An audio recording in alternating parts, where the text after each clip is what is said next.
We're gonna dig deep tonight, which is cool. It's awesome. Y'all kick back. It's the weekend. But be present, right? Pay attention with me because we are gonna cover quite a bit. Gonna be doing a lot of reading. I'll be doing obviously most of the reading here, but good stuff to get into. Praise the Most High. I'm glad to be back another week. Good. Thank you, T. Hi, E. Hi, T. What's up, y'all? Good to see my sisters in the building. And I wanted to say just welcome to another one of our Friday nights. I'm calling this rest. So chill and just, hey, take a load off. It's the end of the week. Research, because we're going to get into this word and just some different things that I'm studying and stuff like that. And revelation. That is, the hope that we all walk away from this. We're having fellowship, obviously, and all of that good stuff. But, the whole purpose, in addition to coming together and having a place where we can hang out, is to really get to know the Most High Yah. That's the heart of it. And really, this comes from these nights really just come from my own digging during the week, my own studies, my own talks with Yah, my own conversations that I'm having, and questions, a lot of questions. I be having a gang of questions for the Most High. So as it says on the screen, understanding the Creator's mind and plans now and eternal, because I know you guys, just like I do, I want to be aligned for that eternal kingdom. So welcome. And hello, Nicole. Welcome back, sis. Love the diamonds. That diamonds mean that you're here, that you're vibing, and that you're shining. That's our community thing that we do. So hallelujah for those. Before we get into it, I always want to show people right away, where new people and existing people, where the music lives, because this is a music channel, if you will, but I'm going from the studio to the scriptures. And so I don't want anybody to be confused like what this channel is. This is all of me, the artist, the researcher, the digger, just the person who loves the Most High Abba Yah. And what you're seeing is kind of like what I do behind the scenes when it's just like me and Yah searching and stuff like that, because this is what really funnels through to the music. So this is like the behind the scenes stuff in terms of just searching or whatnot. But I want to make sure that people know where they can get music, life music, good music, wholesome music, heartfelt music. And most of you all in the chat already know where. But just in case we have new people showing up, we can let them know. So I'm going to go just show you guys. Let me go here. This is octavialifemusic.com. For those who do not know, this is where you can find life music and a lot more. But I'll just show you briefly how to get to the music. You would just click on the music tab and then click on either CDs or MP3 albums. Typically, people go to the MP3 albums first, and then they'll grab CDs. But I want to show you, we'll be listening to a little bit of that too tonight. I'll give you guys a little sneak peek of I Love Being Black, if you have not seen that snippet. Anyway, this is the MP3 digital album collection. There's a lot of different albums here. This is in all. You can search here for something specifically, just type in, a letter or whatever, and different albums will come up. You can also just scroll down here to see the full album collection. So there's an acoustic album coming soon. You could see a lot of different albums that I've put out to just uplift, encourage, hey, get your head nodding, get the feet moving, all of that. So that is where you can find the music. And so let's get back to, if I can't get back to it, there we go. Okay. I know my chat is working. Oh no, not that. Not no, the YouTube chat. Okay, there you guys are. I was gonna say, a little tiny. Y'all tiny down there. I wonder if it's gonna go pull up. Hold on, y'all. Me in this chat, y'all already know. But we have to get it right so I'll be able to see you guys. So let's do this. Hold on, you guys. No, maybe it'll keep going up. Maybe it'll keep going up. Let me not mess with it. Okay, let me not mess with it. Let me not mess with it. Okay. So that is where you can find the music. I'm getting better at all of this, you guys, just like running this whole operation. Last time the lights were, I don't know if you guys could even see me. Could you see me last time? It was like in the dark. I felt like the lights just weren't lighting for me. So I'm like, this time I got like 9,000 lights on. I'm like, look. But anyways, it's a lot of buttons and stuff to click on and to push and all of that. And I just want to make sure that, I give you the best that I possibly can. All right. So that's life music. That's life music. And ways to support this ministry are in the description, and they'll run across the screen as well, as far as just the music, the ministry, and stuff like that. And thank you too for all of the existing support that I receive. I always like to mention that because Yah is so good. He has really given me some people who care, not just about the music that I put out, but actually the person. You know what I mean? It's crazy. It's a blessing. It really is. Hit like too. Hit like. Hit subscribe if you have not subscribed. Most of you probably are subscribed, but if you're new running through, hit that like button, subscribe to the channel, and tick notifications because I wanted to mention this too. Someone said, I saw a comment just a couple of days ago saying, it was like on the guitar live video that I did last Friday, and they said, I'm glad that you came up in my feed. And I'm noticing, again, people have this issue on YouTube, so we're not going to spend a lot of time on that, but where they don't notify you. Did you guys get notified for this? Hopefully you guys did. But sometimes people aren't getting notified for videos that come up. And so if they don't go and look themselves, they have no idea that there were different stuff put up. So I wanted to remind you, hit the bell too if you are subscribed. That way you'll get notified if a video comes up like this, or we're going live and stuff. So the goal for tonight is always the same. It is to seek Yah. And so we start with Jeremiah. Let me find it real quick, and then we'll go to it. And it's on the screen, too. Well, not yet. It's not yet on the screen. Jeremiah, where are you at, bro? Jeremiah 29:13. Hallelujah. Okay, so let's see what we got. Let's go to the word here. Here we are. Okay. I got all this kind of stuff in the way. But let's read it. Now it's on your screen so you can see it. But we always start with this just to remind us of why, what the goal is really, really, really.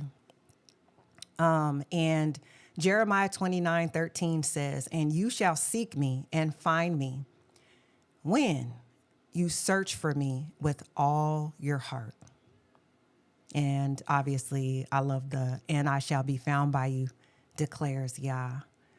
And I shall turn back your captivity.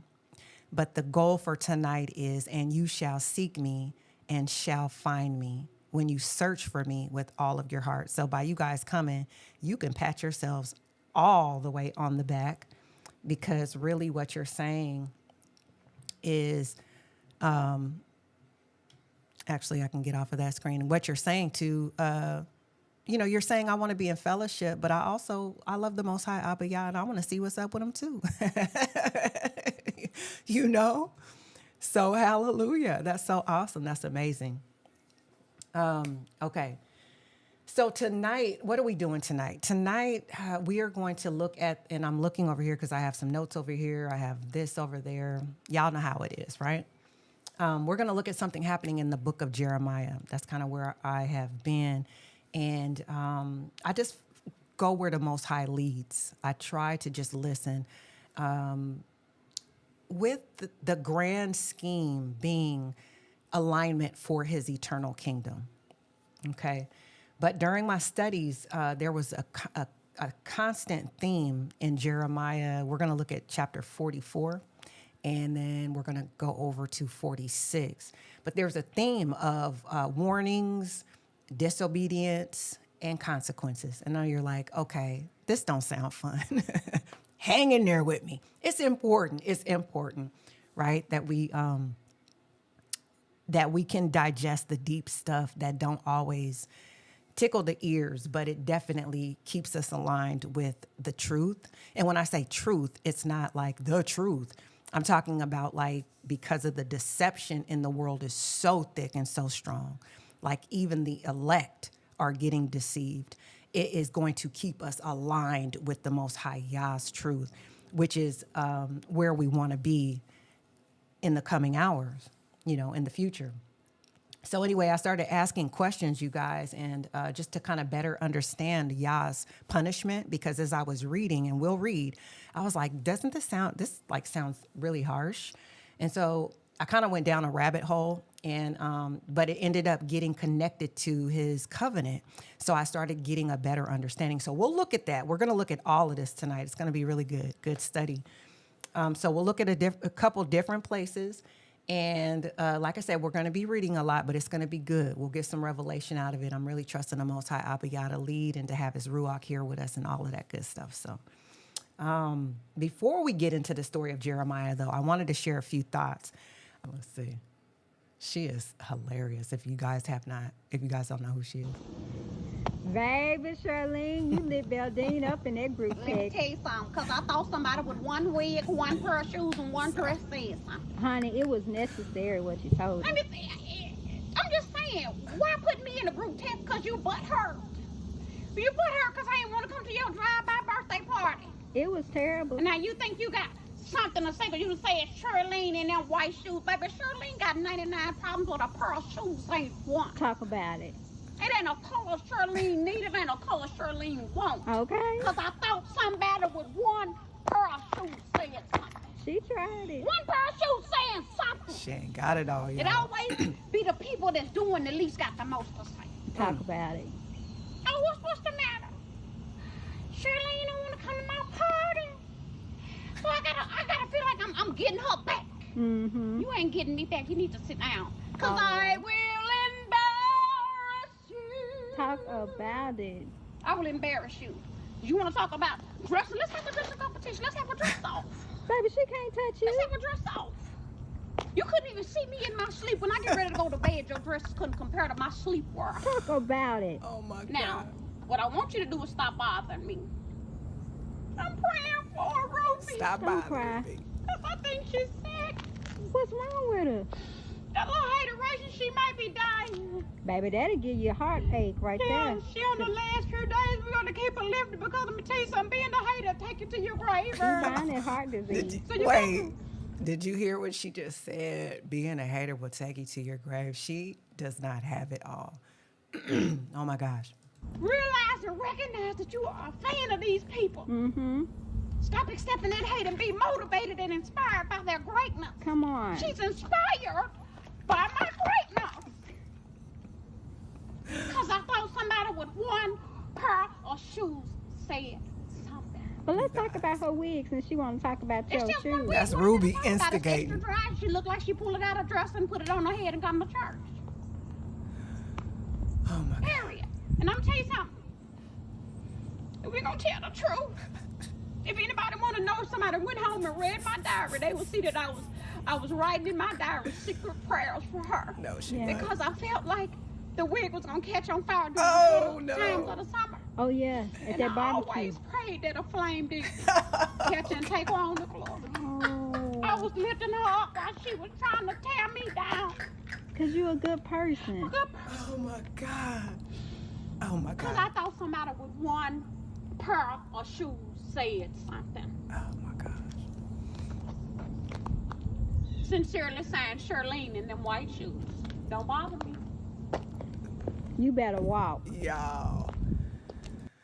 Oh my goodness. Okay. So that is how I was feeling for my response to the haters, y'all.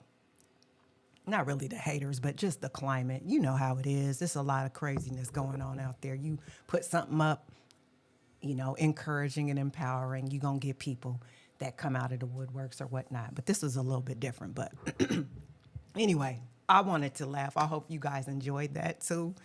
She is crazy. You may see me play her in responses to different things that happen to, in my life. I'll just let her say it. But yeah, so look, let's start digging into the study. And I want to read the community post that I put up a couple days ago because it's actually about mistakes. Because when we get into Jeremiah 44, we'll soon discover that this was more of willful disobedience and not a mistake. But I want us to get clear on what mistakes really are because we all make them. And getting aligned with the Most High Abba Yah, we're going to stumble on this path, on this journey, on this road. We're going to make some mistakes. So let me read this, and then we'll continue, our study. Let's see if this pulls up. Okay, cool. So this is what, basically, this is the picture. Everyone makes mistakes. And I added my little 2 cents at the bottom. What's important is how you learn and grow from them, right?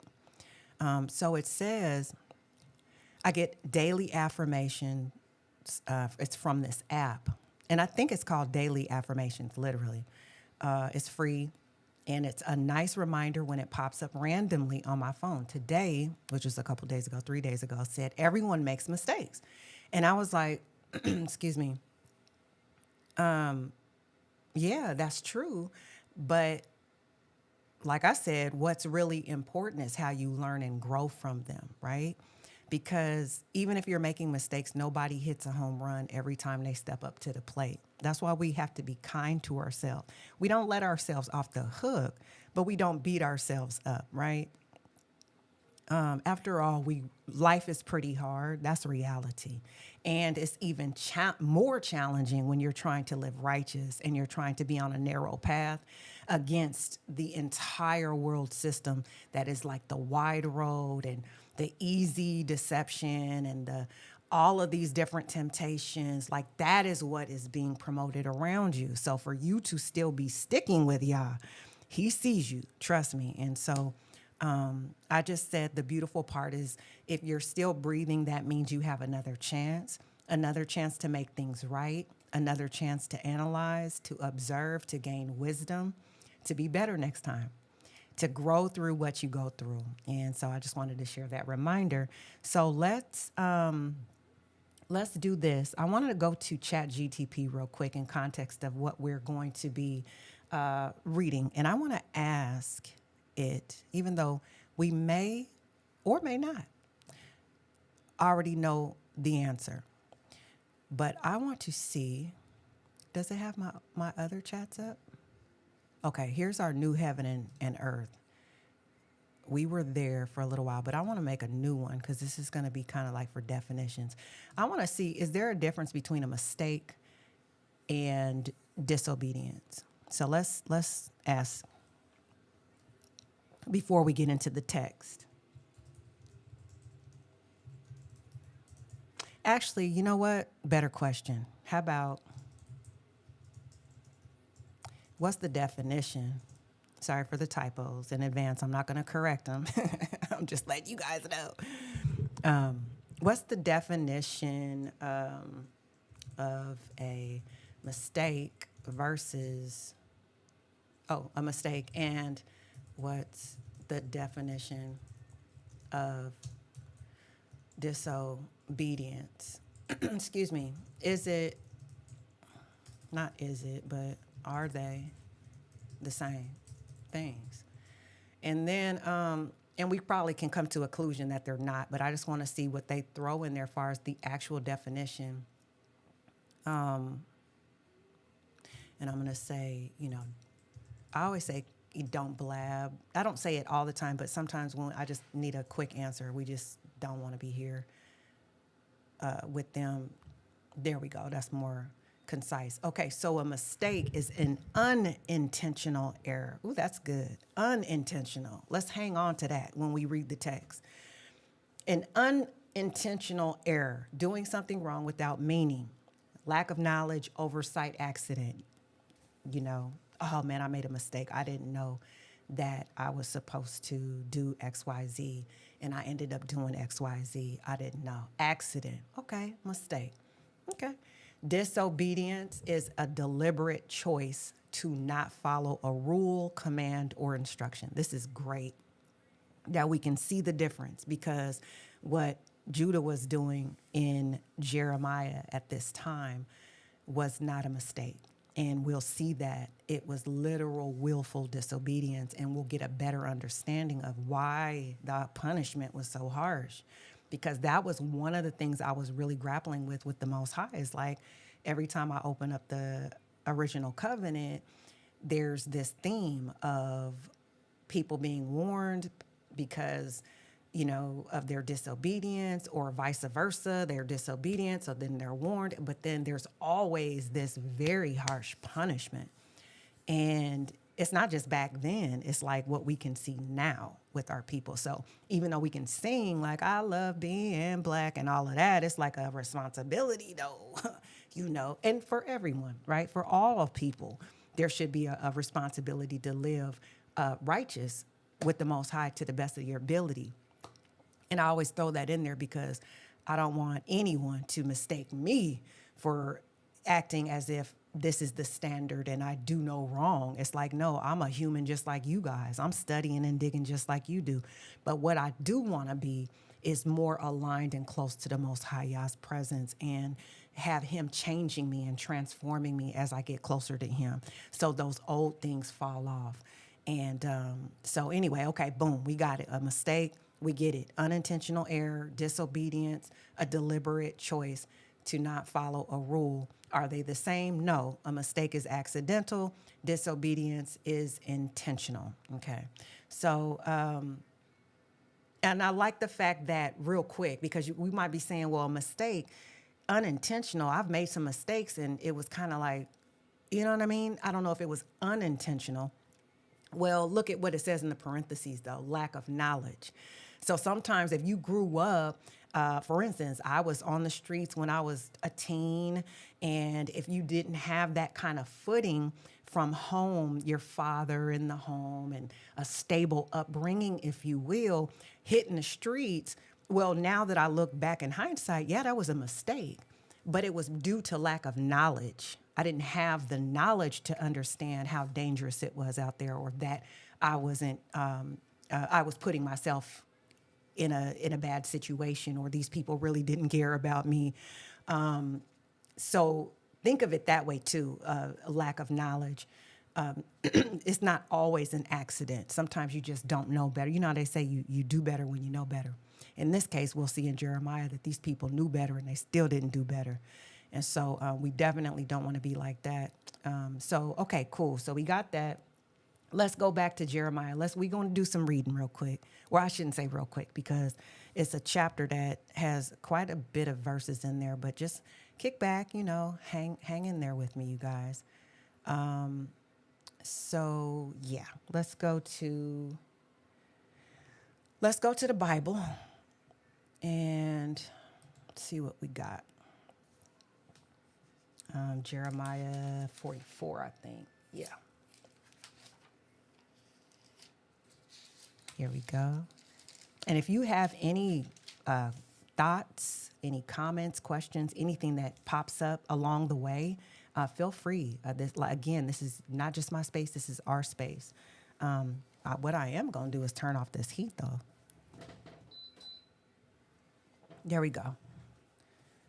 All right, so let's check it out. Okay, 44, here we go. The answer to why. Yeah, this story is very interesting. All right, so it says the word that came to Jeremiah concerning all of Judah, excuse me, you guys, who were dwelling in the land of Egypt, who were dwelling at Migdol and at Taphanes and at Noph and in the land of Pathros, saying, Thus said Yah of hosts, the Elohim of Israel, you yourselves have seen all of the evil that I have brought upon Jerusalem and all of the cities of Yehuda. And see, this day they are a ruin and no one dwells in them. So at this time, Judah is pretty much laid waste. Because of their evil, which they have done to provoke me by going to burn incense, by serving other mighty ones whom they did not know, they nor you nor your fathers. And I sent to you all my servants, the prophets, rising early and sending them, saying, Please do not do this abominable matter that I hate. This is Yah speaking through Jeremiah. But they did not listen or incline their ear to turn from their evil, not to burn incense to other mighty ones. So my wrath and my displeasure were poured out and burned in the cities of Yehuda and in the streets of Jerusalem, and they became a ruin and a wasteland as it is this day. And now thus says Yah, the Elohim of hosts, the Elohim of Israel, why are you doing this great evil against your lives, to cut off from you man and woman, child and infant, from the midst of Yehuda, leaving none to remain, by provoking me with the works of your hands, by burning incense to other mighty ones in the land of Mitzrayim, where you have gone to dwell, to cut yourselves off and be a curse and a reproach among all the nations of the earth. Have you forgotten the evils of your fathers and the evils of the sovereigns, the kings of Judah, and the evils of their wives, and of your own evils, and the evils of your wives, which they have done in the land of Yehuda and in the streets of Jerusalem? To this day, they have not been humbled, nor have they feared, nor have they walked in my Torah and in my laws that I set before you and your fathers. Therefore, thus says Yah of hosts, the Elohim of Israel, I am setting my face against you for evil and for cutting off all Yehuda. Not all, though. And I shall take the remnant. So this is a remnant specifically that he's dealing with of Yehuda, who have set their faces to go into the land of Mitzrayim, Egypt, to sojourn there. And they shall all be consumed in the land of Mitzrayim, fall by the sword, consumed by scarcity of food. From the least to the greatest they shall die by the sword and by scarcity of food. And they shall be an oath and an astonishment and a curse and a reproach. And I shall punish those dwelling in the land of Mitzrayim, as I have punished Jerusalem, by the sword, by scarcity of food, and by pestilence. And none of the remnant of Yehuda who have gone into the land of Mitzrayim to sojourn there shall escape or survive, lest they return to the land of Yehuda, to which they are longing to return to dwell there. For they shall not return except those who escape.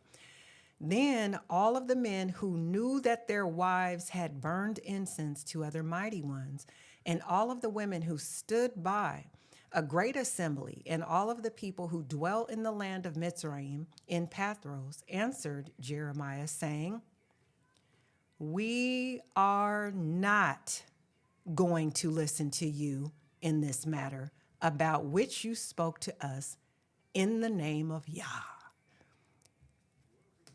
No, they did not. Yes, they did. This is, you see what I put there? This is defiance. So Jeremiah says all of that, and their response is, we are not going to listen to you.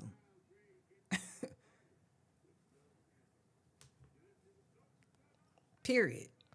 But then they doubled down on the defiance. But we shall do whatever has gone out of our own mouth to burn incense to the sovereigness of the heavens and pour out drink offerings to her, as we have done. This ain't new, by the way. They've been doing this. We and our fathers, our kings and our heads in the cities of Yehuda and in the streets of Jerusalem, and we had plenty of food and were well off and saw no evil. But since we ceased burning incense to the sovereigness of the heavens and pouring out drink offerings to her, we have lacked all and have been consumed by the sword and scarcity of food. And when we burned incense to the sovereigness of the heavens and poured out drink offerings to her, did we make cakes for her to idolize her and pour out drink offerings to her without our husbands? So they literally like, you're not going to throw me under the bus. It wasn't just us. Wives, it was our husbands too. Then Jeremiah spoke. I'm in verse 20, you guys, if you're following along. Jeremiah 44, verse 20. Then Jeremiah spoke to all the people, to all the men and to all the women, and to all the people that had given him that answer, okay, specifically. He says, well, as for the incense that you burned in the cities of Yehuda and in the streets of Jerusalem, you and your fathers, your sovereigns, your heads, and the people of the land, did not Yah remember them? And it came into his heart. So he just clapping back because they acting like they all that. Like they going to do what they want to do. They throwing their husbands in there too. And they're like, look. And so Jeremiah's like, look, Yah has remembered all of that. You don't have to tell me anything. He knows. And so in verse 22, it says, and Yah could no longer bear it because of the evil of your deeds and because of the abominations which you did. Therefore, your land is a ruin, an object of astonishment, a curse, and without an inhabitant as it is this day. Because you have burned incense and because you have sinned against Yah and did not obey the voice of Yah or walk in his Torah, in his laws, or in his witness, therefore this evil did befall you as at this day.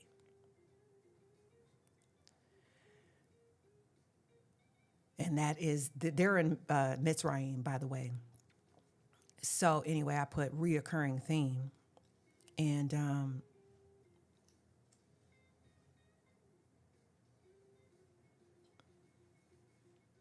yeah, this is so cold. This is what he said. So this is what Yah said at the very end. He said, well, they said again, we shall perform our vows that we have made, burn incense to the sovereignness of the heavens. And so they say it again. And so then it says, then confirm your vows and perform your vows. In other words, do what you do. Do what you do. Okay, we almost done with this chapter, you guys. So you're seeing the difference. I'm sure you're seeing, you guys, the difference between a mistake and willful disobedience. This is not a mistake. This is literally doubling down on defiance. So it says, see, I have sworn by my great name, declares Yah. My name shall no longer be called upon by mouth of any man of Yehuda in all of the land of Mitzrayim, saying, as the master Yahuwah lives. So Yah's completely upset. And then he goes on to say, I'm watching over them for evil, not for good.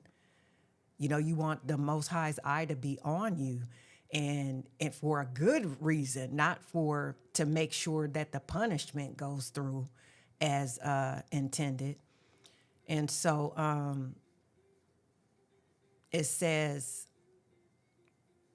yeah, and all the remnant of Yehuda, I'm in 28, where it's highlighted, who came to the land of Mitzrayim, Egypt, to sojourn there, shall know whose word is established, mine or theirs. You see that? Yah is not playing. He's like, okay, go ahead and do that. And then we'll see. I'm going to watch over this. I'm going to watch over you to make sure that what I said is going to happen, and you're going to know whose word is established. You're going to know when I say something, I mean it. That's what you're going to understand about that. That's what Yah is saying. So, and then it goes on to say, and this is the sign to you, declares the Most High, that I'm punishing you in this place so that you know that my words are certainly established against you. So, okay, let's take a pause for a second here. And let's go back to, I think I want to go to, so I had questions after that. First of all, I was like, again, dang, y'all, you sound really upset. And I hear this throughout the Tanakh a lot. And I get it. I understand. But why why so harsh? So I started writing down all of my questions. I wanted to know some things. So we're going to look at some of these questions. Shalom, Miss Alicia Victoria. Shabbat shalom to you too. Welcome. So we're going to go to, where are we going to go? Let's go to some of these questions that I had. All right. So this is what I put in ChatGTP, and I'm just going to run through the conversation that we had. Excuse me. So I said, so in the book of Jeremiah, chapter 44, you see the Creator absolutely upset with the people of Judah. And he is so mad because they're burning incense to other gods, and they're not obeying, even after hearing the voice of the prophet. So he says, I'm going to, have you captive in Egypt. And then eventually Nebuchadnezzar. That's actually not necessarily true about the captive in Egypt. I was just throwing that out there because before I did more research, I was just assuming that that was the place where they were slaves. But this was way, way, way back yonder way. This is not up to date. Egypt, we'll get into what it actually was. Anyway, eventually Nebuchadnezzar, the king of Babel, is going to hold you captive. There's going to be scarcity of food. You're going to die by the sword. Basically, the evil will be upon you. But then just 2 chapters later, in chapter 46, which we will read, verse 27 through 28, he says, this is Yah saying, but as for you, do not fear, O my servant Jacob and Israel. I'm going to save you from afar and your descendants, and you're going to return and all of these different things. So what changed in 2 chapters? Because I'm like, okay, in 44, he's like, I've washed my hands with this particular remnant. They're doubling down on defiance and disobedience, and I'm doubling down on my word, and they're going to see that my word is established when all of this bad stuff start happening to them. And I'm like, dang, but wait a minute, but what about chapter 46, verses 27 through 28? Because that sounds very different. So before we go back to this, let's read real quick, just those couple of scriptures. Let's do that. Let's go back to the Bible real quick. So 40, here we go. Just so we can put these pieces together. So this is 46. So as I was reading, I got over here and I said, wait a second, this sounds different. So Yah says, but as for you, do not fear, O my servant Jacob, and do not be discouraged, O Israel. I'm like, who is he talking to? Because just a couple of chapters ago, he was very upset at a specific remnant. And so he says, for look, I'm saving you from afar and your descendants from the land of their captivity, and Jacob shall return and shall have rest and be at ease with no one disturbing. Do not fear, O Jacob, my servant, declares Yah, for I'm with you. Though I make a complete end of all the nations to which I have driven you, yet I do not make a complete end of you. And that's the beautiful part of it. Like Yah, he dealing with specific folk. Not everybody is in the trash can. Like he just dealing with specific folk. Then he says, but I shall reprove you in right ruling and by no means leave you unpunished. So, it's just like a parent, if you're, you got kids or whatever, they disobey you in right ruling. Y'all said, you got to get the punishment for things that you do bad. I mean, that's just cause and effect. So those were my questions. Excuse me. And get some water. So then as I started to this is what, excuse me, came back in the chat. Yeah. So what changed in the 2 chapters? So let's just read through this because these were the answers that were given, and of course, I'm digging and I'm looking. So the short version first. Nothing changed about Yah's character or standards between chapters 44 and 46. What changed is who he is speaking to and on what timeline. I said, okay, that's interesting. Jeremiah 44, judgment on a specific defiant group. Remember, we said this was specific people he was talking to. So in Jeremiah 44, Yah is addressing a specific remnant of Judah who fled to Egypt against his command and then openly doubled down on idol worship. The key details, they heard the warnings, they understood the consequences, they explicitly rejected Yah anyway. And so the judgment was immediate, historical, and targeted. And so it says it's about that generation's choices, not the annihilation of Israel as a people. I love Yah for that. He's not like, hey, everybody's in the trash, everybody's going, down, because I'm like, that's fair, right? That's fair. If you're serving, see, you guys, it's like, if I'm serving an Elohim, I got to know him. I got to understand. And it has to make sense to me. Sometimes, they say Yah's thoughts are higher than ours. Of course, there's some things that will never make sense, that we'll never quite understand because we don't, we're not Yah. You know what I'm saying? It reminds me of this lyric. I was like, I got the mind of Yahweh. He feels it like a stadium. Have you seen the upper back portion of my skull, my cranium? Something like that. It just reminded me. It said right on him. Anyway, so we do actually have the mind of the Most High Yah, but we are not Yah, right? So we're not going to understand everything. And so let's see. Let's keep reading. Jeremiah 46, a promise to the covenant people as a whole. So Jeremiah in 46 to 20, what we just read, the perspective shifts. Yah speaking to Jacob and Israel, or Jacob/Israel, same, as a covenant identity across generations with long-term redemptive horizon. The promise is not saying everything you're doing right now is fine. It's saying even after discipline, I will not erase my covenant. And that's why I highlighted that, because I said, oh, this is getting deeper than just Yah's upset and he's punishing harshly. Because I still really wanted to understand, why was the punishment so harsh? If you have this great love for these people that you created. And when I started looking at covenant, I'm like, okay, because Satanists have oaths and covenants, and people die when you break covenants. And so it's that serious. So I was like, okay, so on this side, it's just as serious, as I started to dig into it and learn.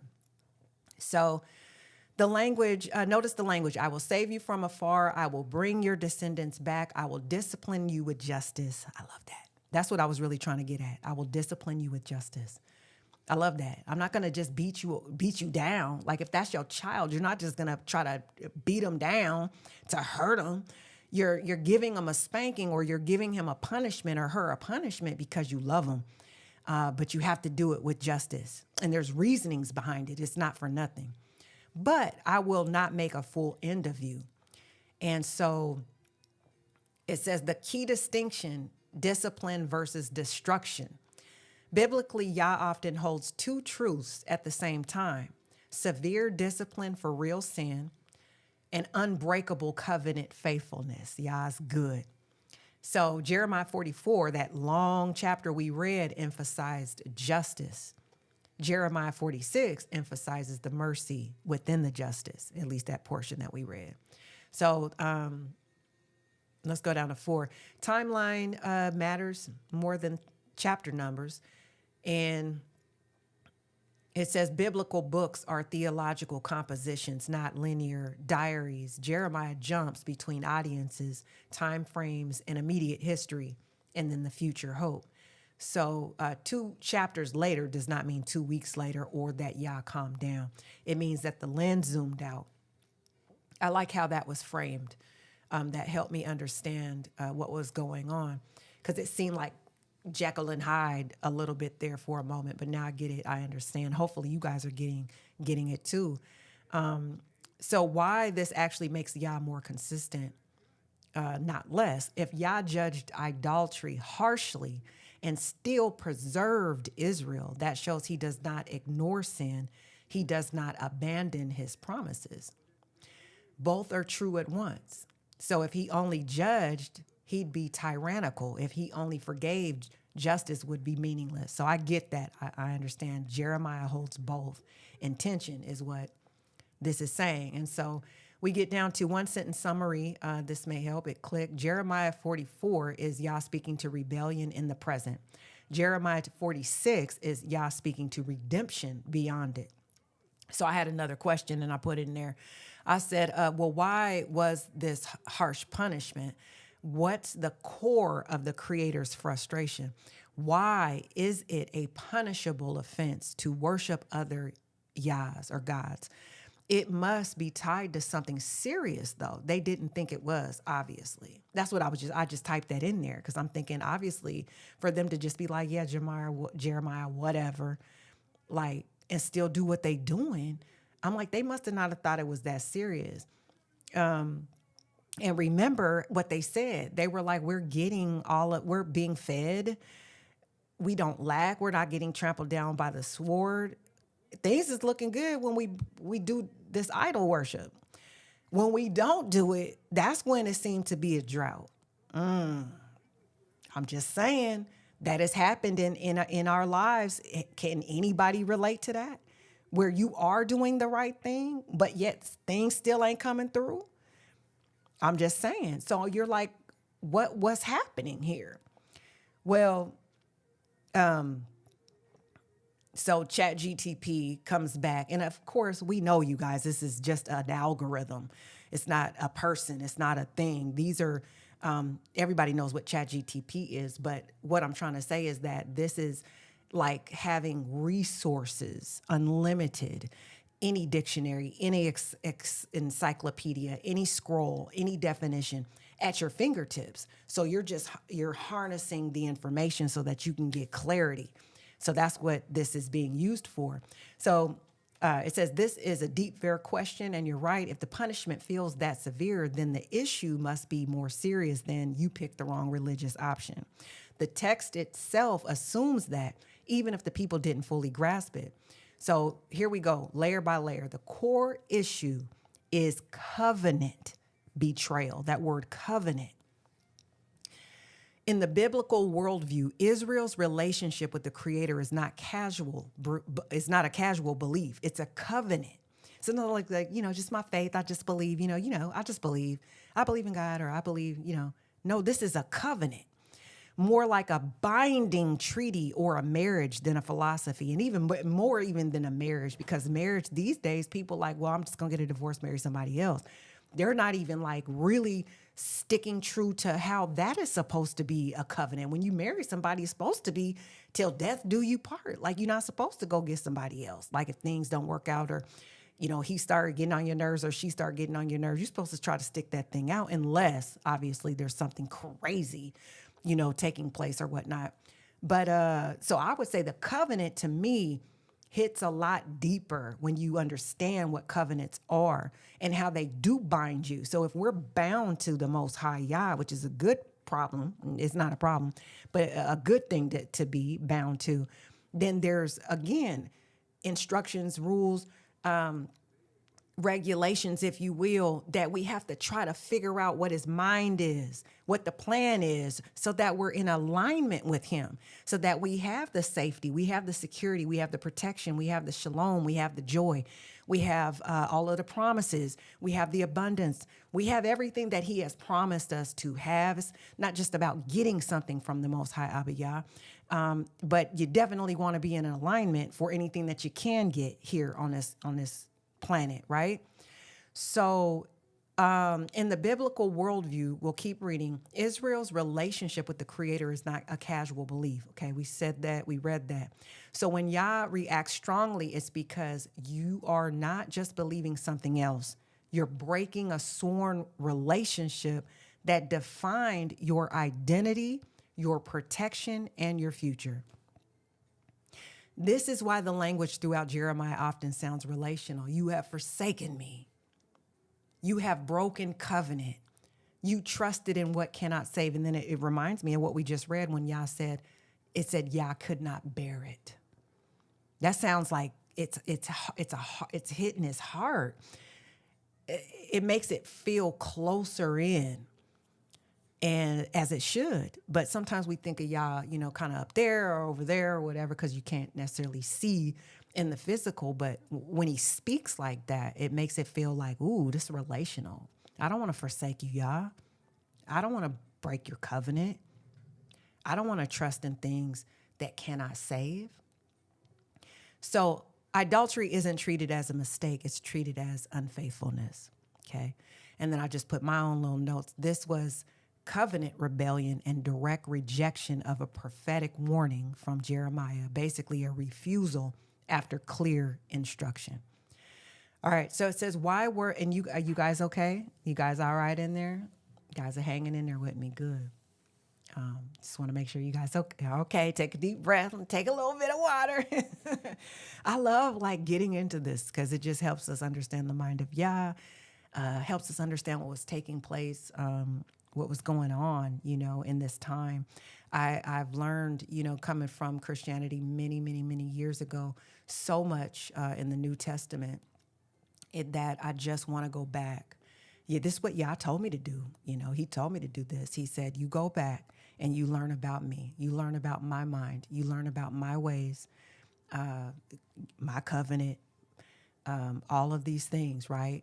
And you take your time. I got his hand, and he'll lead and guide. So,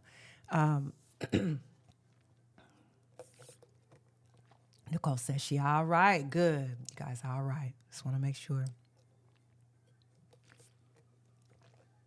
Little deep. When I say deep, I mean like the content is a little bit dense, but it's so good for our souls. Okay, so let's keep going. So why worshiping other gods is not a neutral act. From the Creator's perspective in Jeremiah, other gods are not just alternate spiritual options. They represent entire systems of life that directly oppose what he established. Those systems typically involved exploitation of the poor, sexual ritual abuse, child sacrifice. This is explicitly mentioned elsewhere in Jeremiah. Power through fear, not justice, and kings and elites above accountability. So a whole bunch of horrible stuff goes along with if you just decide, or one decides, I'm just going to turn my back on my creator, the one who made me, and just start, maybe I'll get into Buddha, maybe I'll get into JSUS, maybe I'll get into, African spirituality, maybe I'll get into the New Age stuff, maybe I won't get into anything, and I'll just kind of be my own God. You go in that direction, and it's not just that. You're taking on something a lot more than what meets the eye. And so it says, so worshiping other gods meant adopting their values, imitating their practices, restructuring society around them. We see that today because others have chosen to abandon the Most High Abba Yah and his ways, and they want to do what they want to do. And we see that in society. We see that people wanting to marry trees, people wanting to marry the same sex, people, the pedophilia that's going on with the Einstein case. I don't even like saying his name. But it's just, and the laws that support different books being in schools, being read to children, and all of this nonsense. We see that as a result of people abandoning the Most High Yah and wanting to just do their own thing. It's not just doing your own thing. You're affecting all of this. You're affecting society by that. And we get affected by that, those who are trying to cling to the Most High Abba Yah. So it says, this is why Yah repeatedly says, you became like what you worshiped. It says the frustration is moral and societal, not just theological. They didn't think it was serious. That's what I said. And that's part of the problem. So it says you're perceptive here. The people in Jeremiah 44 genuinely say, in essence, when we worshiped other gods, we talked about this, things were going fine. That tells us something crucial. They judged truth by short-term stability. So, I was worshiping them other gods and they was taking care of me. Yah judged faithfulness by long-term formation. So you're becoming something. You're becoming something as you stick with the Most High Abba Yah. It's not about what you get. You're becoming who you're supposed to become in him. They were just like, look, I just need to, like pay my bills, feed, put food on the table. They were more into the external things. They saw idols as harmless supplements. Yah saw them as corrupting replacements. And from the prophetic perspective, idolatry dulls moral perception before it destroys anything else. That's so, so interesting. Idolatry dulls moral perception first. That is so interesting because when you're worshiping another God is not going to tell you, don't go do this wickedness. They say, do what you want. You do you. You're your own God. You're your own this and that. You make the rules. You do what you do. You don't have anybody telling you exactly how to live or this. If if you love to do that, then you do that. If it makes you feel good, you go do that. That's what other gods say. Yah don't say that. Yah doesn't say that. So I get it. Because if you do what you want to do and it does dull your moral perception. So why do you think our world has no morals large at scale? It's like, do what you want to do. Why the punishment is so harsh? Protection, not pettiness. Because I was wondering that, you guys, like, why is it so severe? So this is key. The severity of the punishment corresponds to how destructive the behavior is if left unchecked. Oh, God. I'm going to read that one more time. The severity of the punishment corresponds to how destructive the behavior is if left unchecked. In Jeremiah's context, Israel was meant to model justice, restraint, and mercy. Idolatry hollowed that out from the inside. By the time Jeremiah speaks, the damage is already done. Exile, scarcity, and defeat are not portrayed as tantrums. They were portrayed as consequences, course correction, a breaking of destructive cycles. So Yah's doing this. It's not random. Oh, yeah. And that's what it says. Harsh, yes. Arbitrary, no.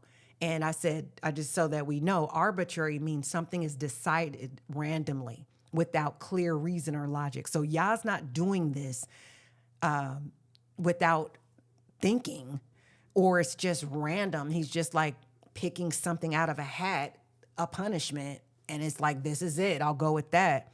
So no, it wasn't arbitrary. It was tied to covenant terms, repeated warnings, and clear defiance. So there was a reason for it, but it also, as you can see, consequences, course correction. So see, there's love in that. There's love in those two words. Course correction. He wants to get you back on course. He wanted to get them back on course.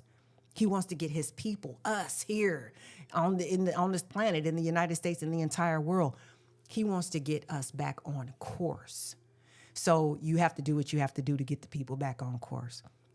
And also when we get back on course, it breaks automatically the destructive cycles that we have been steeped into. So I thought that was interesting. So why Egypt mattered so much? One overlooked detail in Jeremiah 44 is Egypt. Egypt represented political security, military protection. This is at this time. This is not when Moses was, set my people free. This is long, long, long after. Economic stability, Egypt represented, and a fallback plan outside of trust in Yah. So if Yah wasn't going to do it, We can just go run to Mitzrayim, to Egypt, worship their gods, and at least we'll get food and shelter and be protected, etc. When they fled there after explicitly being told not to go, it was saying we trust Egypt more than we trust what Yah said. And that's a covenant breach. Plus idol worship on top of that. That's a replacement. So it became a double rejection. Reject the prophetic word and then reinstate foreign worship practices. And that's why the response escalates in Jeremiah 44. Because when I read that, like I said, you guys, I was like, man, Yah is hot. He is upset. And I see that a lot. But when you dig deeper, you get an understanding that this is about covenant. This is not just, oh, I made a mistake or, I disobeyed. It's like this was something altogether different. So we're almost done reading that. We're almost done reading that part there. I just want to take a little water, see how you guys are doing. How y'all doing? I was checking on you guys. Whew, man. Yeah, there's a little bit more I want to get to. Is this making sense to you guys? Is this kind of coming together, painting a picture? Because this sure did for me. I said, praise Yah for the spirit to put all these pieces together so that I have a better understanding. And then, we'll, in the future studies, we're going to get into covenant too, just to unpack that a little bit more. But there's a part 2 to this story. There's something that happens before this particular thing that even got them to flee to Mitzrayim. And we'll talk about that on our next study. Yah willing, our next study will be that kind of part 2 to wrap that up. This is powerful. It's crazy. All of this is crazy. Learning is so fun, so good. I'm glad you guys are cool. Got some diamonds, and got some yeses. So good, you guys with me. It's clicking. Good. It clicked for me too, y'all. So let's go back and finish up. Let's see. Where were we? Okay, one sentence that gets to the heart of it. Idolatry is punishable, not because Yah is insecure, but because it turns people into something destructive personally, socially, and spiritually. We see that today in our world. From the biblical perspective, Yah is not competing for attention. Like they serving another God, not me. No, he's protecting a people from becoming what will destroy him. That is love. That's why I serve Yah too. So many reasons. But isn't that beautiful, you guys? That's love. He's protecting a people from becoming what will destroy them. That's love. That is just love. No other gods do that. No other gods do that. They just do what you want. If you destroy yourself, you do. Like if you want to get into drugs and you want to get into this and that, like I was mentioning earlier, even if it destroys you, even if it morally bankrupts you, even if it hurts other people, at other people's expense, all of that, like they don't care. Yah's like, no, I'm protecting a people from becoming what will destroy you because I love you that much. Why mercy still follows judgment? This circles back to your earlier question. Yah judges behavior that corrodes life, and Yah preserves the covenant that makes restoration possible. And so that's why the book of Jeremiah can hold both wrath and hope without contradiction. So all of my questions were pretty much answered. I read the text first. Questions arose, and then I threw them in here to get some of the pieces to start being put together. And always, I don't necessarily have to say this. I'm sure you guys know this. But before you go into the word anyway, before you crack open the scriptures anyway, we always asking the Ruach to lead and guide. We're always asking the Ruach to lead and guide us. Yah reveal. That's why I say rest, research, and revelation. We're asking for the Spirit to guide and to use whatever means that we can to pull these pieces together as we investigate the scripture. So I had some other questions. What time is it? Okay, 6:16. These were the other questions that came up last Sabbath as I was reading it. And it was Jeremiah 44:25. I was asking, who is the Queen of Heaven? The women burned incense to and poured out drink offering. And it also said it wasn't just the women, but also in verse 21, the kings, the heads, the people of the land in general. We already went over that. The women were like, look, it wasn't just us. It was our husbands too. It was everybody. And I said, is there any significance of women being in the forefront of this? This was before I learned that it wasn't just necessarily the women. Was the Queen of Heavens worshipped by other foreign nations? And if so, who specifically? Now, I also understand that when they were captive in Babylon, when Nebuchadnezzar too was reigning there, they were also doing this kind of pouring out drink offering and burning incense and doing all of this idol worship too. But Egypt was like, hey, free for all. It's kind of like Sodom and Gomorrah. Like, it's all good. It's like America. It's like you can do whatever you want. Nobody's going to look at you crazy if you are into this or you're into that. Like, some cities promote it. Some cities welcome it. And if you're not doing that or you don't partake in that, you're the strange one. You're the one that looks like out of place here. And it's like, no, I just want to stand on business, Yah's business, righteousness. I want to be aligned for my Creator's eternal kingdom, not just then, like in the after, but right now here on this earth. So anyway, I was just asking questions.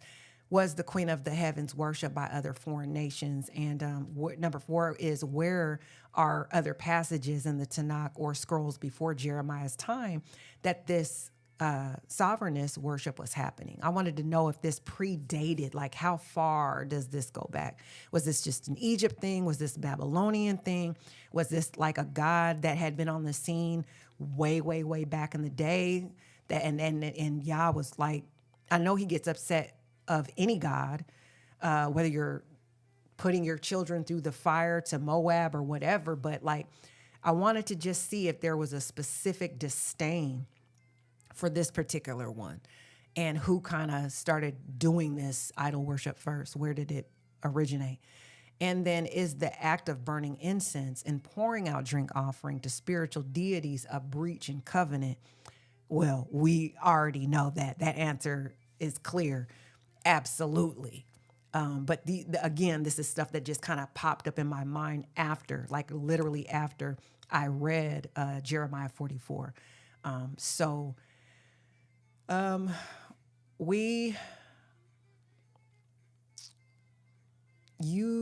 wonder if you guys have any questions about these questions that I have. Because we can ask at least maybe who the Queen of Heaven is, and maybe one other one. And then we'll kind of call it a day. And because we got most of these questions answered. So yeah. So okay, let's ask just maybe one, and then we can kind of end it. If there is something on here, you guys, that you want me to ask from this question, then we can roll it over to our next time that we get together, or I can throw it in here. If you guys put it in the chat now, I can throw it in here after I put this question in there. Okay. So let's ask, okay, this is our definition. I don't want to clutter that up. So new heaven and new earth. Let's make a new one. That way we can stay organized. So this is about the Queen of Heaven.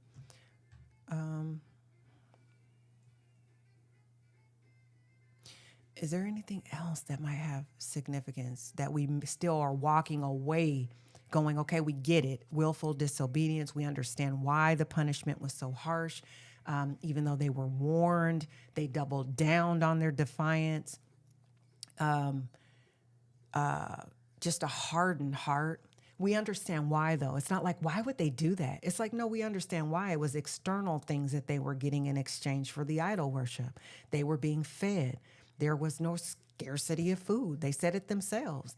They weren't being killed by the sword. And then they also said, but when we went to Yah and we were serving the Most High, he wasn't doing that. And I dug into that too. But let me, hold on. Let me just make sure.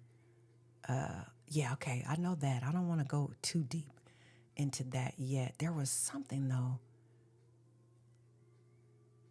Was it this? Hold on.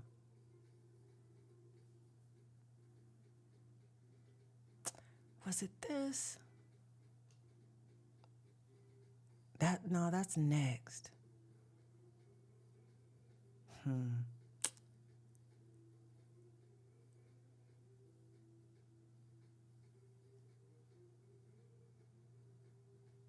Yeah, we had plenty. That's what they said. It was something I was looking for, you guys, because it was. Hold on real quick, you guys. Give me a moment. Now we went through all of that. It was maybe I'll find it for next week, but it was a real good understanding of why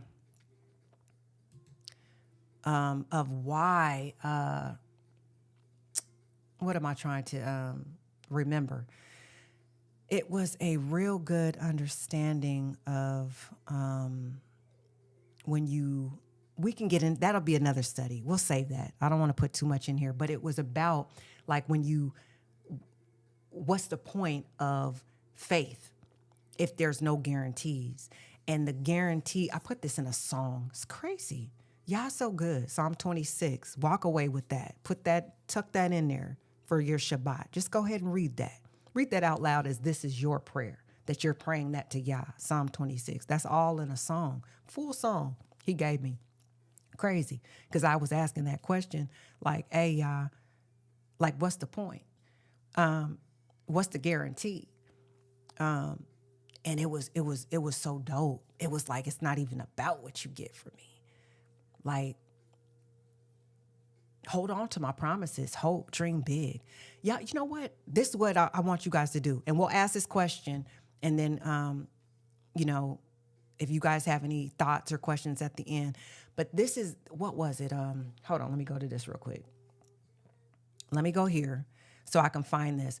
I want you guys to, if you have not gone to my Substack to read, because this will give you the answer of like why it matters that you stay the course even when you may not be seeing all of the external things, even some of the provisions that you're looking for.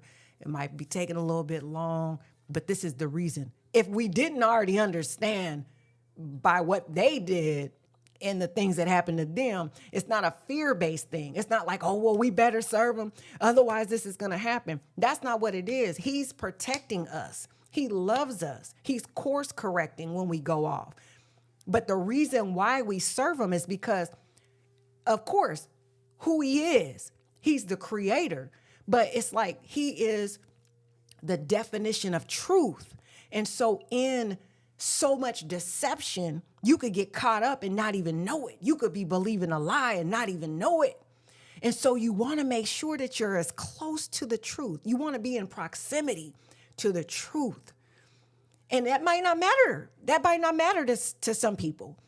Some people may not care about that. Apparently, there were a remnant of people in Judah that did not care about that. That's why they went to Mitzrayim. They were like, and we don't care about the truth. We see that today. There's people who are like, okay, I mean, that's a little deep. Like, I'm not really that serious about walking that righteous. I'm a good person, but it's not that serious. But it is that serious for if you want to make it to the eternal kingdom. It's not a fear-based thing. Like, oh, no, am I going to go to hell if I don't? You keep holding on to Yah's hand and he's leading you, you're in a good spot. Don't worry about it. Don't even trip. Keep holding on to the Most High Yah's hand. Keep seeking in these scriptures. Keep believing that his spirit is leading and guiding. Keep yourself in accordance to the way that he wants you to live. And then when you don't, when you off, then allow him to correct you. Make sure that you're spending time with him so that you can listen to his voice. Pause a moment. Turn the phone off. Turn the TVs off. Whatever you have to do to make time to listen to the Most High Yah, that is the most important thing, because he loves you, for one. He loves you. And we want to be in that number. We want to be in that number. And I believe that we are. But let me get back to this, because I wanted you guys to go to, after this is over, or just over the weekend, or as you rest or whatever. If you have not read The Waiting is the Work. Actually, I should pin this. Hold on. Let me put this up there. Pin to the homepage. This is important. Yeah, let's switch that out. The Waiting is the Work. Read that if you go to my Substack. And it's a really good read. And this is actually Psalms 26 too. So you can kind of pair that together. Just take a little bit of time and ask the Most High Abba Yah to make that Psalm 26 your prayer. Not just verse 1. Read the whole chapter. Make that your declaration. Make that your prayer. Cry out to the Most High Yah with that and see what happens on the other side. I'm believing. So, okay, last question. And because you may be wondering, Shabbat Shalom. Hi, Avia. Good to see you, sis. You might be wondering. So let's just ask. The Queen of Heaven refers to pagan goddess worship by some Israelites, especially women, during a time of widespread idolatry. Who was the Queen of Heaven? Most scholars connect her to ancient Near Eastern fertility goddesses, likely Ishtar, Babylonian. Okay, they were there before they fled to Mitzrayim. Astarte, Canaanite, Phoenician, possibly linked with Inanna. They were goddesses of fertility, love, in the heavens. Okay, there's so many gods, often associated with the planet Venus. What were they doing? The people burned incense, poured out. Okay, we know that. We read that. They made cakes shaped or dedicated to her, organized intentional worship. Why is this mentioned? The prophet condemns it because it violated a covenant. We already read through that. We understand. It was seen as a major reason for Judah's destruction and exile. From a Hebrew perspective, the women in the passage actually argue that when they worshiped the goddess, they had prosperity. Yep, we already went through that. But Jeremiah makes it clear that this belief was false cause and effect. The text presents it as rebellion and misplaced trust. Okay. So she's not obviously a biblical or approved figure. She's a foreign fertility goddess. So just like any other goddess, no other god is special compared to the Most High Abba. Yah is the only true and living Elohim, righteous Elohim, I should say, because there are other powers out here, but he's righteous, and he is creator of all. So these are just knockoff gods that can give you a little bit of this and a little bit of that, but like it just said, it's cause and effect, because it's always a pay up in a covenant. It's a pay up at some point in time.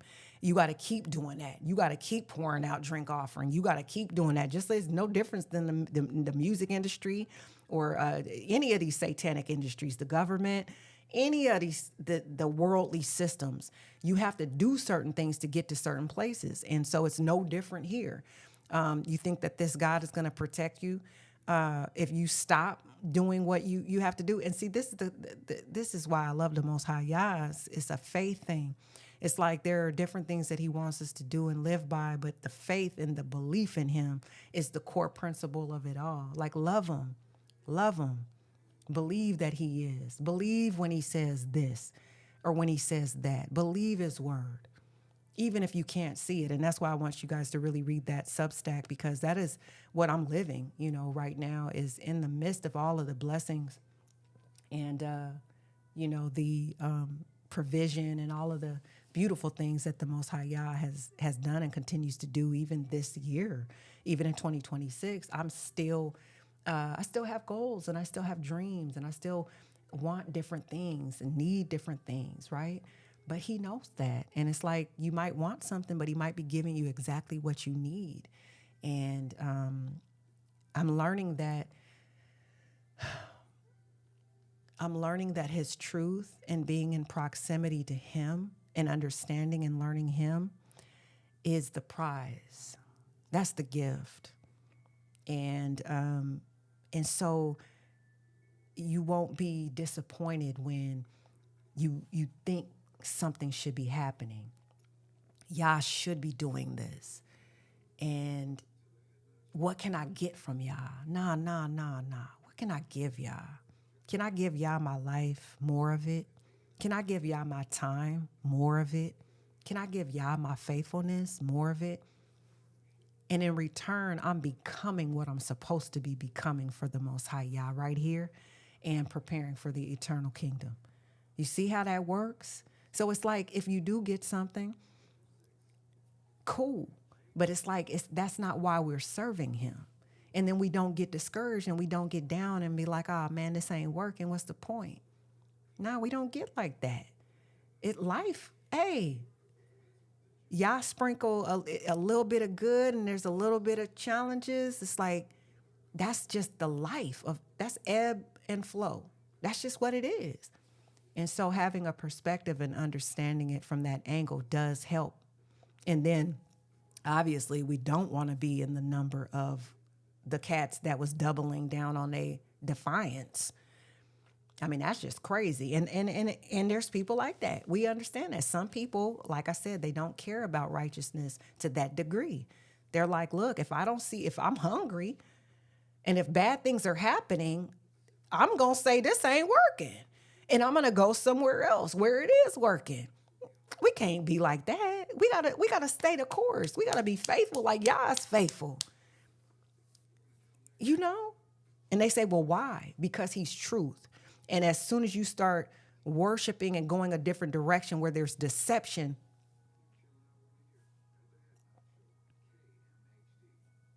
you might be deceived and not even know it. Thinking that you gonna be with the Most High Yah in the end. And it's not even like that. But it's not even like the afterlife, too. Don't even think of it like that. Think of it like right now. Think of it now, like you could be living your life in deception and not even know it now. Forget about, then. If you really, really, really care about truth, that should scare you. Like if you really care about like if you really believe like there's a creator for real, and you understand that there's the satanic agenda, and you understand that it's so thick, the deception, then you're going to want to do whatever it takes to understand what the truth is, what Yah's mind is, what his plans are. Because it literally right now, not later, right now, could end up being a life or death situation for you to be able to hear when he says, don't go down that road. Don't align with this person. Oh no, close the book on that one. Oh, you have to be able to be close and to proximity of the truth. That way you won't be deceived in an hour where the deception is running rampant. When they are passing out, they vote for this person. We'll give you a free phone. We'll give you, KFC voucher for this. We'll give you this, that. Whether it's voting, whether it's doing this, all these little just gimmicks. They'll give you this. We'll pay your bills. We'll do this if you do that. It's like, nah.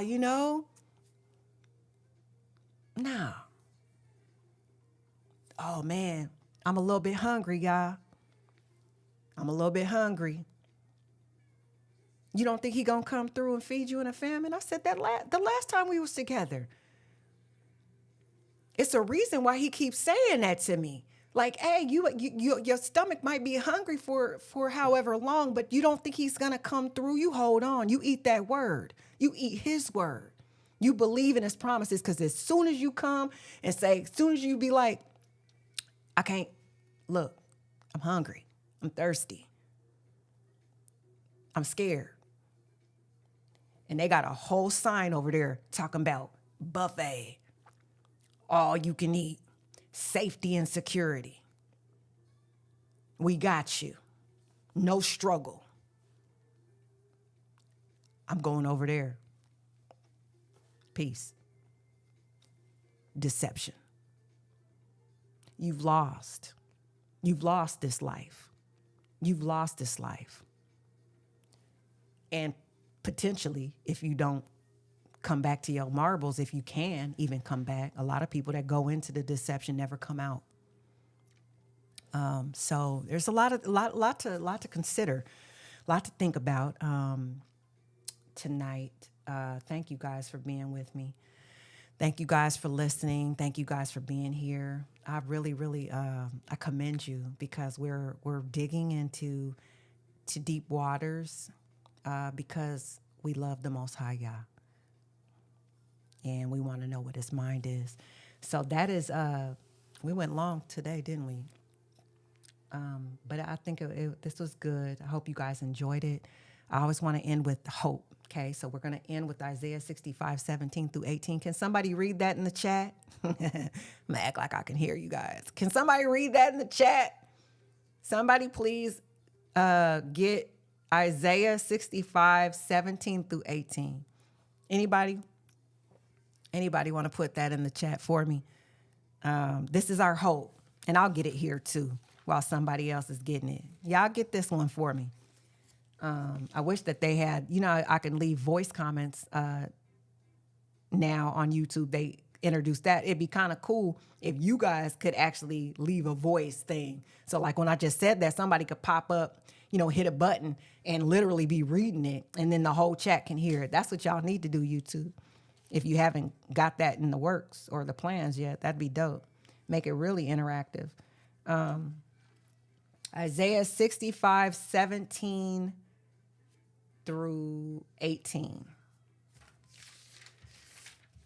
This is good, you guys. I hope you enjoyed it. I know I did. I enjoyed it. I guess I can move this now. Where are we at? Isaiah, Jeremiah, Lamentations, Ezekiel 65:17. Yeah, here's our hope. These two little tiny scriptures, but I just love it. This is what got me going on a rabbit hole. And y'all said, this is what I want you to do. You go find me and you gonna be all right. All right, so here we go. All right. This is our hope, y'all. For look, I am creating new heavens and a new earth, and the former shall not be remembered, nor come to heart, but be glad and rejoice forever in what I create. For look, I create Jerusalem a rejoicing and her people a joy. So he's creating new heavens and a new earth. Sounds good to me. Sounds good to me. I love you guys so much. Thank you for being here. You guys are my tribe. You stick through the whole thing. You guys, this is a beautiful thing. I say that too because y'all knows my prayers too, just for community. People not just here to consume the music that he puts out through me, which is beautiful. I love doing it. And I'm so glad that you guys are blessed by it and encouraged by it. But also to be with people who have, who want to dig, who want to learn, and who love Yah, and feel like they can do this in a safe environment, like with no pressure. We're not trying to come to any, we're not trying to come to any conclusion like to prove. That's not why we here. We're going to prove. That's not why we here. We love Yah. That's why we here. We want to know the mind of Yah and his ways and be aligned with them. Hallelujah. Let's see what you guys say. Thank you, sis. Love you. Love you too. Isaiah 65:17-18. Thank you, T. one day we gonna have you a button or something or come up on the screen or something, and read it and literally read it if you want to, no pressure. But that'd be great. You tend to have the scriptures on deck. What else are we saying in the chat? Avia says, I pray that Abba Yah continues to give you the strength to endure. Thank you, sis. Beautiful. Thank you. We're going to need it. We're all going to need it, definitely. But that's why we're here, right? There are not a lot of Akotis who will do this on the Sabbath. And we as Akotis need something like this. Toda Rabba Akoti. Praise the Most High. Yeah, this is something that I shared, I think the first live stream that, he put on my heart. And I was like, man, yeah, I feel good. I got off the live. I saw I think it was 11 people that stayed through the whole thing. But I had no idea because this is something that I want to be obedient.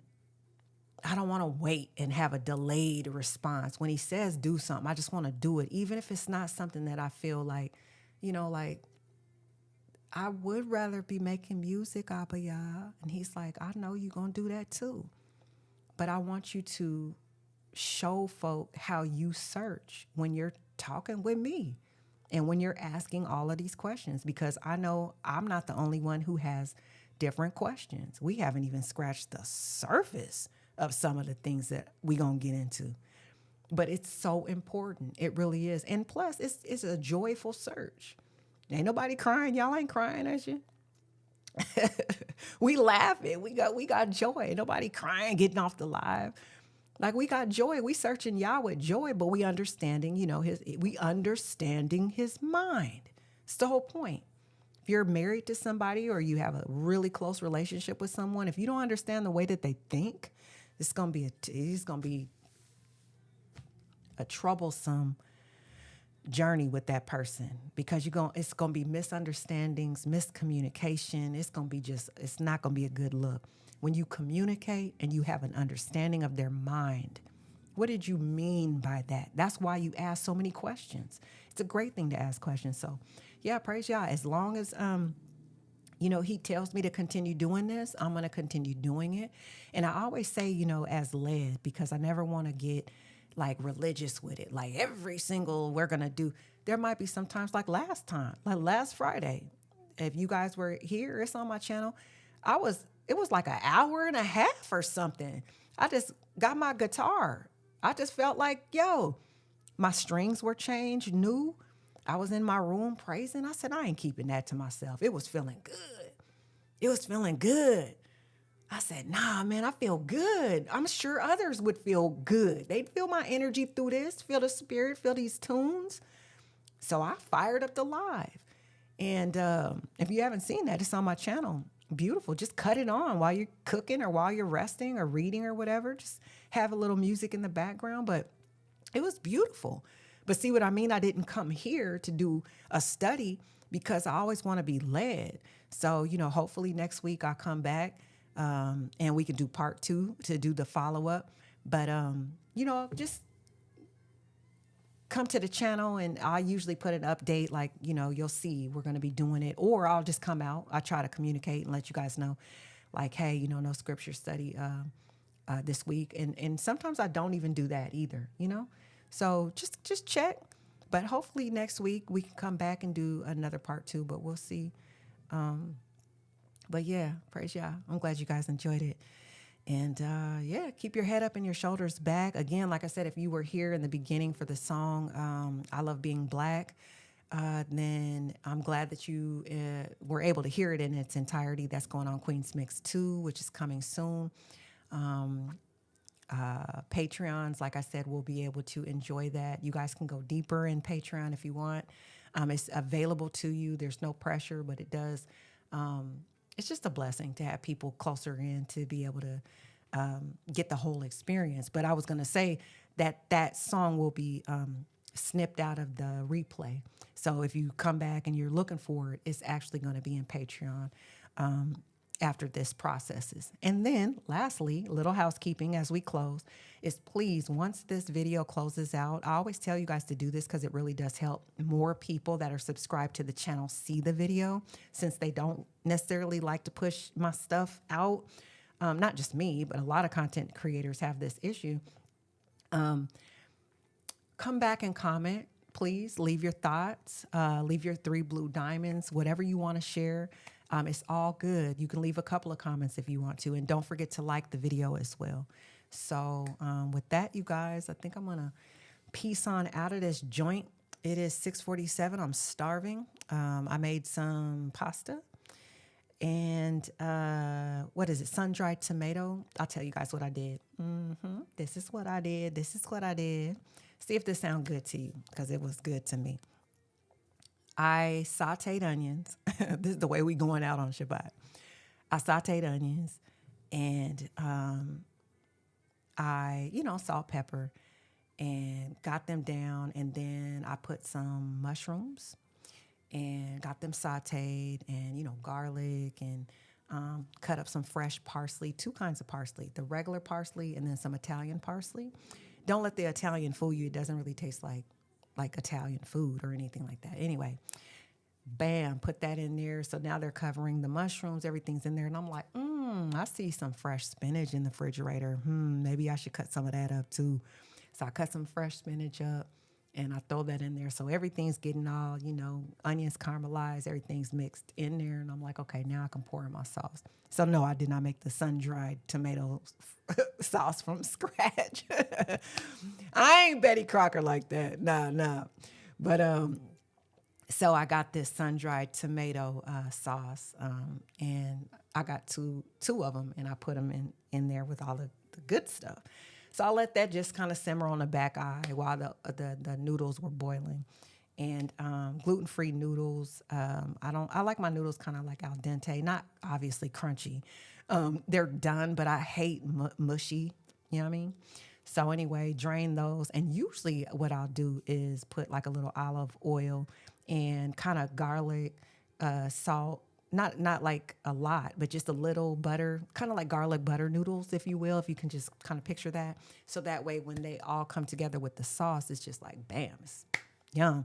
And so anyway, and then I sprinkled a little Parmesan on top. And so I made that for my mom. I got put her up a plate, and then I got that waiting for me. So that's what I'm going to be eating before it get too late.